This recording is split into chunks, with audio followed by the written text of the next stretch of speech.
Section 2. The case for social reform before political reform. The path of social reform, like the path to heaven, at any rate in India, is strewn with many difficulties. Social reform in India has few friends and many critics. The critics fall into two distinct classes. One class consists of political reformers and the other of the socialists. It was at one time recognized that without social efficiency, no permanent progress in the other fields of activity was possible, that, owing to mischief wrought by evil customs, Hindu society was not in a state of efficiency, and that ceaseless efforts must be made to eradicate these evils. It was due to the recognition of this fact that the birth of the National Congress was accompanied by the foundation of the Social Conference. While the Congress was concerned with defining the weak points in the political organization of the country, the Social Conference was engaged in removing the weak points in the social organization of the Hindu society. For some time, the Congress and the Conference worked as two wings of one common activity, and they held their annual sessions in the same pandal. But soon, the two wings developed into two parties, a political reform party and a social reform party, between whom there raged a fierce controversy. The political reform party supported the National Congress, and the social reform party supported the Social Conference. The two bodies thus became two hostile camps. The point at issue was whether social reform should precede political reform. For a decade, the forces were evenly balanced, and the battle was fought without victory to either side. It was, however, evident that the fortunes of the Social Conference were ebbing fast. The gentlemen who presided over the sessions of the Social Conference lamented that the majority of the educated Hindus were for political advancement and indifferent to social reform, and that while the number of those who attended the Congress was very large, the number who did not attend but who sympathized with it was even larger. The number of those who attended the Social Conference was very much smaller. This indifference, this thinning of its ranks, was soon followed by active hostility from the politicians. Under the leadership of the late Mr. Tilak, the courtesy with which the Congress allowed the Social Conference the use of its pandal was withdrawn, and the spirit of enmity went to such a pitch that when the Social Conference desired to erect its own pandal, a threat to burn the pandal was held out by its opponents. Thus, in the course of time, the party in favor of political reform won, and the Social Conference vanished and was forgotten. The speech delivered by Mr. W.C. Banerjee in 1892 at Allahabad as the president of the 8th session of the Congress sounds like a funeral oration on the death of the Social Conference and is so typical of the Congress attitude that I venture to quote from it the following extract. Mr. Banerjee said, begin quotes, "I, for one, have no patience with those who say we shall not be fit for political reform until we reform our social system. I fail to see any connection between the two. Are we not fit for political reform because our widows remain unmarried and our girls are given in marriage earlier than in other countries? Because our wives and daughters do not drive about with us visiting our friends? Because we do not send our daughters to Oxford or Cambridge?" Cheers from the audience. Quote ends. I have stated the case for political reform as put by Mr. Banerjee. There were many who were happy that the victory went to the Congress. But those who believe in the importance of social reform may ask, is an argument such as that of Mr. Banerjee final? Does it prove that the victory went to those who were in the right? Does it prove conclusively that social reform has no bearing on political reform?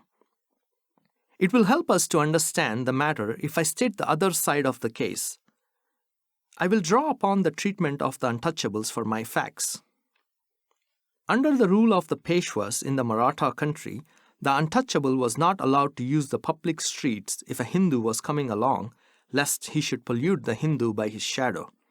The untouchable was required to have a black thread either on his wrist or around his neck as a sign or a mark to prevent the Hindus from getting themselves polluted by his touch by mistake.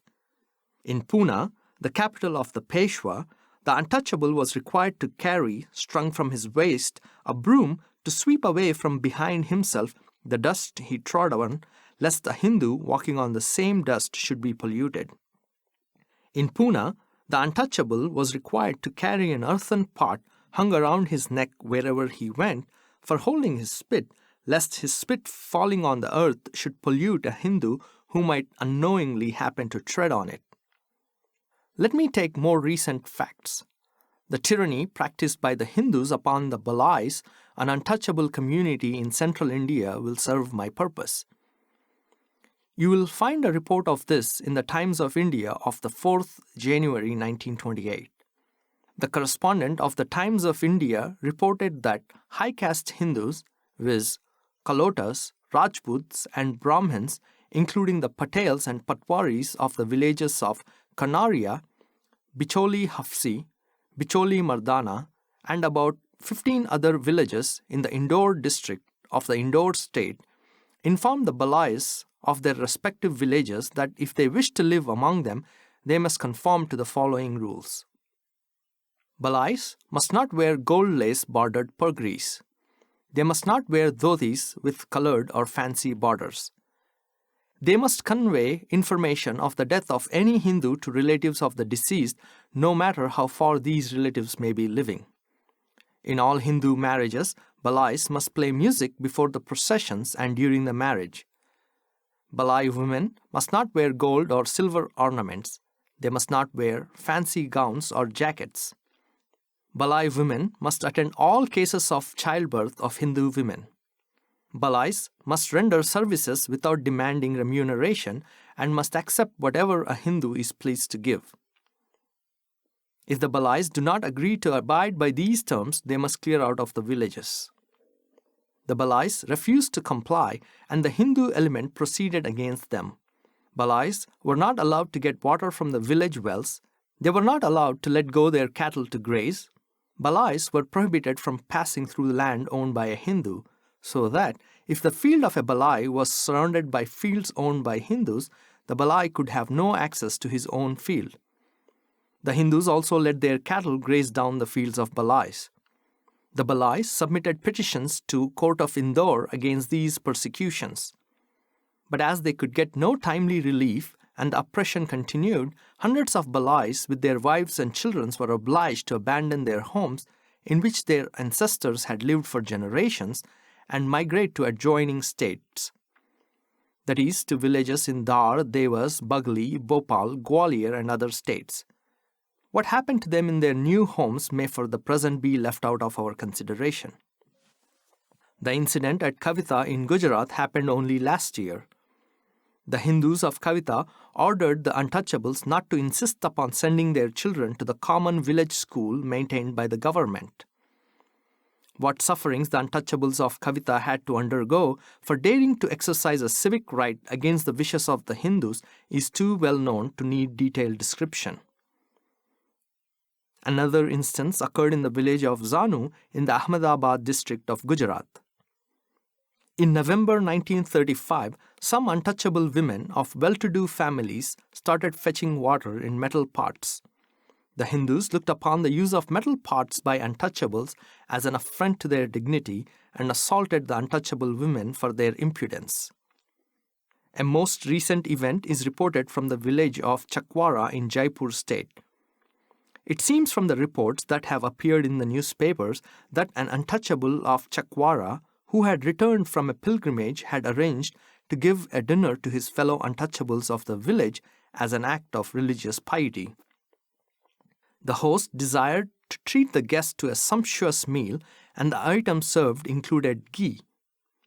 But while the assembly of untouchables was engaged in partaking of the food, the Hindus in their hundreds, armed with lathis, rushed to the scene, despoiled the food, and belabored the untouchables, who left the food they had been served with and ran away for their lives. And why was this murderous assault committed on defenseless untouchables? The reason given is that the untouchable host was impudent enough to serve ghee, and his untouchable guests were foolish enough to taste it. Ghee is undoubtedly a luxury for the rich, but no one would think that consumption of ghee was a mark of high social status. The Hindus of Chakwara thought otherwise, and in righteous indignation avenged themselves for the wrong done to them by the untouchables, who insulted them by treating ghee as an item of their food, which they ought to have known could not be theirs, consistently with the dignity of the Hindus. This means that an untouchable must not use ghee even if he can afford it, since it is an act of arrogance towards the Hindus. This happened on or about the 1st of April 1936. Having stated the facts, let me now state the case for social reform. In doing this, I will follow Mr. Banerjee as nearly as I can and ask the politically minded Hindus.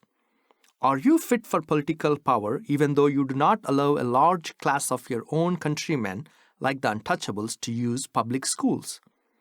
Are you fit for political power even though you do not allow them the use of public wells?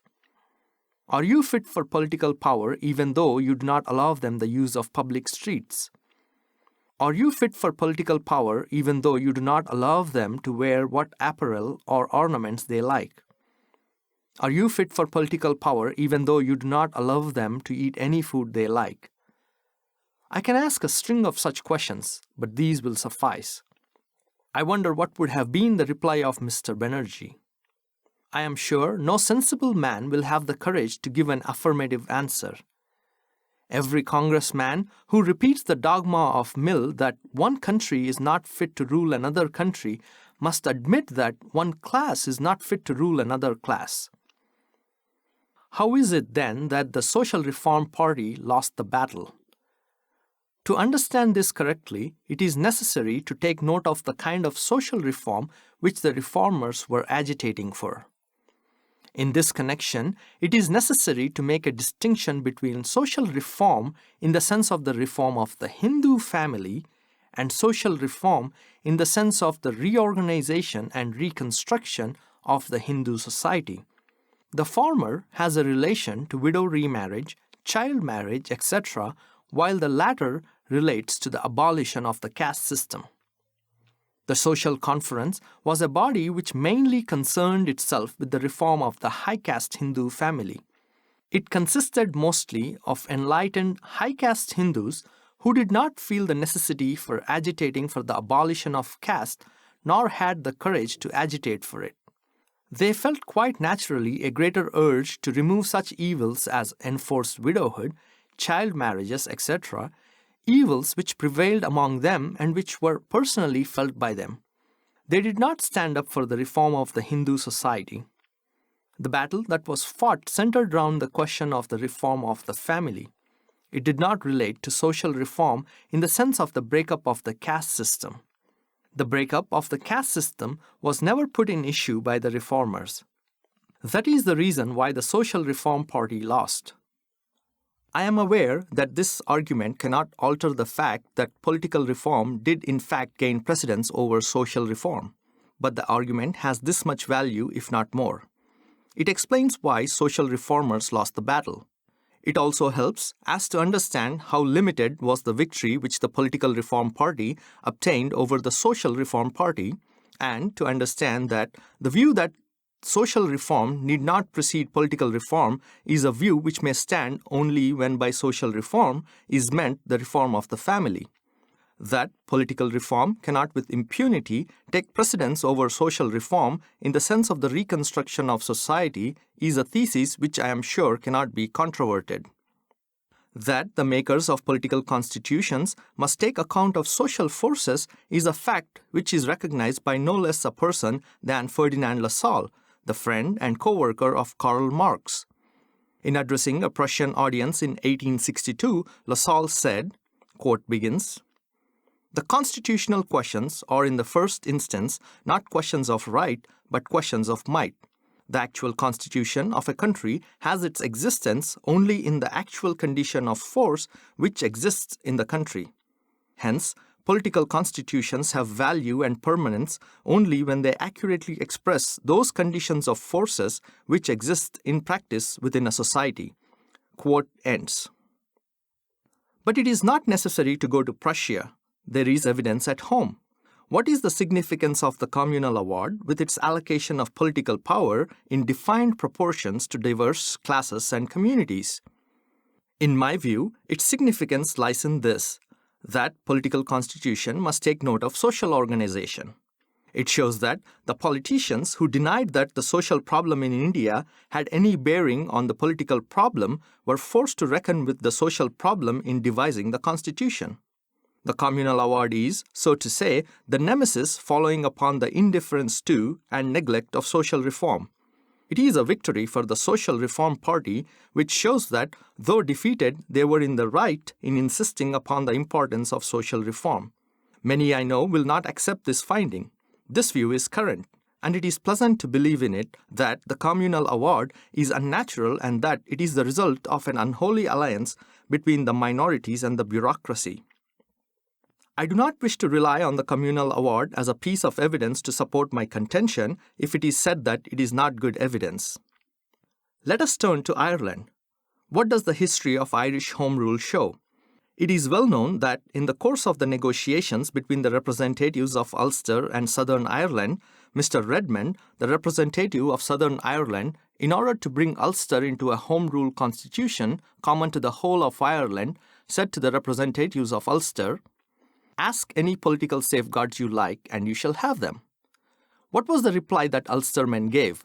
Their reply was, "Damn your safeguards, we don't want to be ruled by you on any terms."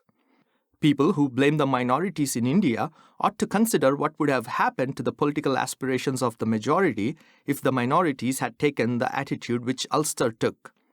Judged by the attitude of Ulster to Irish Home Rule, is it nothing that the minorities agreed to be ruled by the majority, which has not shown much sense of statesmanship, provided some safeguards were devised for them? But this is only incidental. The main question is, why did Ulster take this attitude? The only answer I can give is that there was a social problem between the Ulster and Southern Ireland, the problem between Catholics and Protestants, which is essentially a problem of caste. That Home Rule in Ireland would be Rome Rule was the way in which Ulstermen had framed their answer.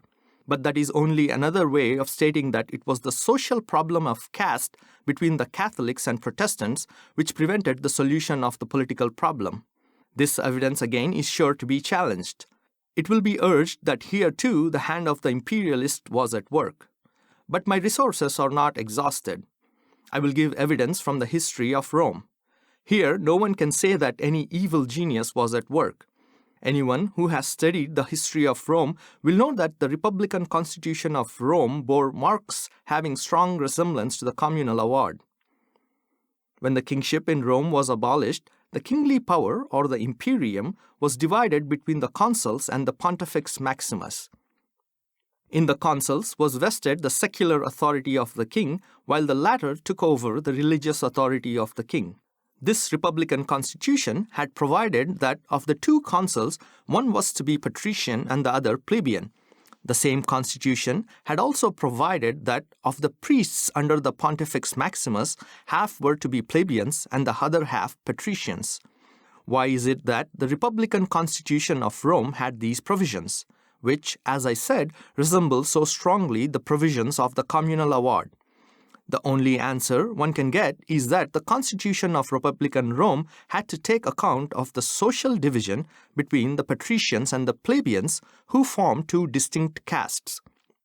To sum up, let political reforms turn in any direction they like, they will find that in the making of a constitution, they cannot ignore the problem arising out of the prevailing social order. The illustrations which I have taken in support of the proposition that social and religious problems have a bearing on political constitutions seem to be too particular. Perhaps they are, but it should not be supposed that the bearing of the one on the other is limited. On the other hand, one can say that, generally speaking, history bears out the proposition that political revolutions have always been preceded by social and religious revolutions. The religious reformation started by Luther was the precursor of the political emancipation of the European people. In England, Puritanism led to the establishment of political liberty. Puritanism founded the New World. It was Puritanism that won the War of American Independence, and Puritanism was a religious movement. The same is true of the Muslim Empire. Before the Arabs became a political power, they had undergone a thorough religious revolution started by the Prophet Muhammad.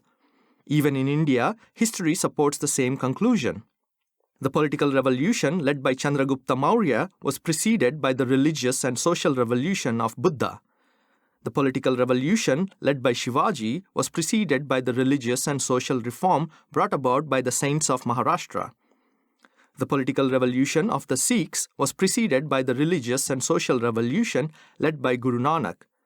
It is unnecessary to add more illustrations. These will suffice to show that the emancipation of the mind and the soul is a necessary preliminary for the political expansion of the people.